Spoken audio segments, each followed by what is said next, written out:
భారత్పై ఉగ్రదాడులకు పాకిస్తాన్ కుట్రలు చేస్తోంది. ఈ మేరకు భారత నిఘా వర్గాలకు పక్కా సమాచారం అందింది. ఈ నేపథ్యంలో పాకిస్తాన్ దౌత్యవేత్త అమీర్ జుబేర్ సిద్దికీకి చెన్నైలో ఎన్ఐఏ కోర్టు సమన్లు జారీ చేసింది. భారత్లో అమెరికా అలాగే ఇజ్రాయెల్ కాన్సులేట్లపై సిద్దికీ కుట్రలు పన్నారని ఎన్ఐఏ ఆరోపించింది.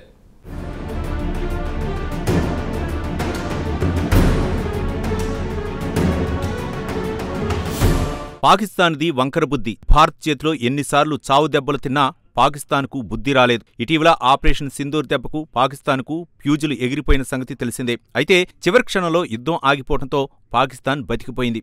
అయినా పాకిస్తాన్ వంకర బుద్ధి మారలేదు. భారత్లో మరోసారి ఉగ్రదాడులకు పాల్పడటానికి పాకిస్తాన్ కుట్రలు చేస్తూనే ఉంది.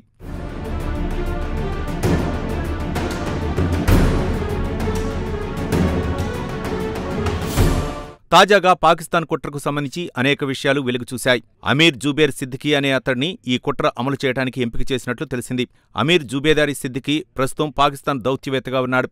ఈ నేపథ్యంలో Amir Zubedar Siddiqui national investigation agency NIA court సమన్లు జారీ చేసింది. మనీ లాండరింగ్ కేసులో భాగంగా అమీర్ జుబేదార్ సిద్దికీని విచారణకు ఎన్ఐఏ పిలిచింది. కాగా భారత్లోని అమెరికా అలాగే ఇజ్రాయెల్ కాన్సులేట్ కార్యాలయాలపై ఉగ్రదాడులకు సిద్దికీ కుట్రలు చేశాడన్నది సదరు సమన్లో ఎన్ఐఏ పేర్కొంది. అంతేకాదు కరాచీ నగరంలోని సిద్దికీ చిరునామాను కూడా సమన్లో ప్రస్తావించింది.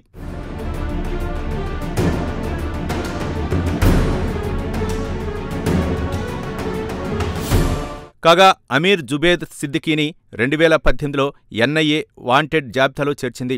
అలాగే సిద్దికీ ఫోటోను కూడా విడుదల చేసింది. సదరు అమీర్ జుబేదర్ సిద్దికీకి ఒక నిక్నేమ్ కూడా ఉంది. అదే బాస్. ఈ పేరుతోనే ఉగ్రవాద సర్కిల్లో సిద్దికీ అందరికీ తెలుసు అంటాయి పోలీసు వర్గాలు.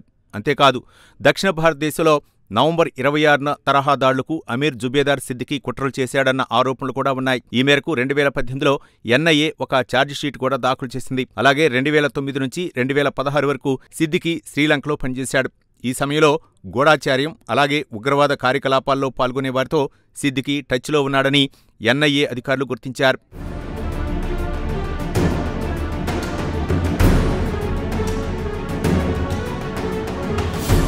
వాస్తవానికి సిద్దికీ వ్యవహారం 2014లోనే వెలుగులోకి వచ్చింది.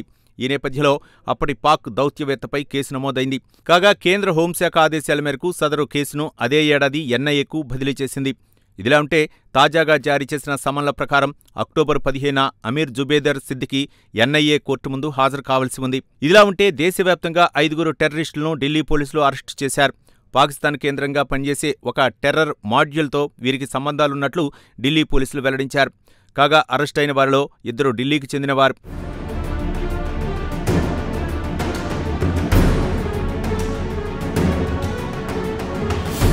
ఇక మధ్యప్రదేశ్ నుంచి ఒకరు, హైదరాబాద్ నుంచి ఒకరు, రాంచీ నుంచి మరొకరు ఉన్నట్లు ఢిల్లీ పోలీసులు తెలియజేశారు. అలాగే విధ్వంసాలకు ఉపయోగించే కొన్ని పరికరాలను, మందుగుండి సామగ్రిని వీరి నుంచి ఢిల్లీ పోలీసులు స్వాధీనం చేసుకున్నారు. సామాజిక మాధ్యమాల ద్వారా ఈ 5 పాకిస్తాన్ కేంద్రంగా నడిచే టెర్రర్ మాడ్యూల్తో టచ్లో ఉన్నట్లు పోలీసు వర్గాలు తెలియజేశాయి. ఏది ఏమైనా పాకిస్తాన్ కుట్రలను భగ్నం చేయడానికి భారత నిఘా వర్గాలు శక్తివంచన లేకుండా కృషి చేస్తున్నాయి.